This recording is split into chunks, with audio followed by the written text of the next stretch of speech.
আমরা যাব কোথায়? আমাদেরকে জিম্মি করে আমাদের বিরুদ্ধে মার্ডার মামলা দিয়ে এখন আমাদের কাছ থেকে কোটি কোটি নয়, শত শত কোটি টাকা দাবি করা হচ্ছে।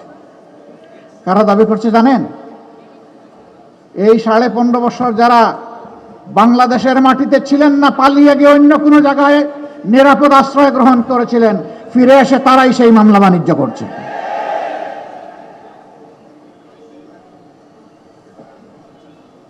আগস্টের 6 তারিখ থেকে শুরু করে আজ পর্যন্ত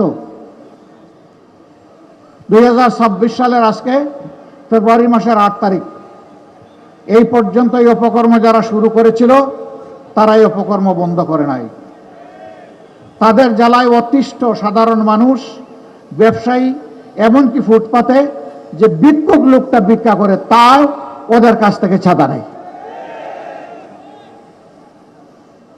আমরা কি আমাদের সন্তানদেরকে বুকে নিয়ে জুলাই মাসে এই জন্য লড়াই করেছিলাম যে এখানে পুরাতন চাঁদাবাজের বদলে নতুন চাঁদাবাজের জন্ম হবে, মামলাবাজের জন্ম হবে, ভূমি দখলবাজের জন্ম হবে, ভূমি দস্যুদের জন্ম হবে? এই জন্য তো আমরা এই লড়াই করিনি, আমাদের সন্তানেরা এই লড়াই করেনি। আমাদের সন্তানদের দাবি কি ছিল? সিম্পল দাবি, উই ওয়ান্ট জাস্টিস। আমরা শান্তিতে থাকতে চাই, আর তার জন্য সারা সমাজের সর্বত্র আমরা ন্যায় বিচার দেখতে চাই। এটাই তারা বলেছিল। এখন ন্যায় বিচার এটা নির্বাসনে। আপনারা দেখেছেন একটি দল তারা মাঝে মধ্যে বলেন তারা ক্ষমতায় গেলে দুর্নীতির টুটি চেপে ধরবেন। ভালো কথা। Charity always starts from home. ভালো কাজ নিজের ঘর থেকে শুরু করা লাগে। তাইলে যে 59 জন ভয়াবহ ঋণ খেলাপি, ঋণ ব্যাংক ডাকাত, এদেরকে আপনারা মনোনয়ন দিলেন কেন? এদেরকে বগলের নিচে আশ্রয় দিয়ে এমপি বানিয়ে আপনারা করবেন দুর্নীতি দমন। এগুলা শুনলে পেঁচায়ও হাসবে। জনগণ এগুলা বুঝে। প্রিয় সম্মানিত ঢাকা 11বাসী, বারবার 12 তারিখ ফিরে আসবে না। 5 আগস্টের অসম্পূর্ণ কাজ সম্পন্ন করার দিন হচ্ছে আগামী 12 তারিখ। 5 আগস্ট যে আকাঙ্ক্ষা নিয়ে রক্ত দিয়েছিল আমাদের সন্তানেরা, ভাইয়েরা, বোনেরা, শিশু, বৃদ্ধ, আবাল বনিতা, ওই রক্তের ঋণ পরিশোধ করার দিন হলো 12 তারিখ। এই রক্তের সাথে যারা বেইমানি করবে, ইতিহাস তাদেরকে ক্ষমা করবে না।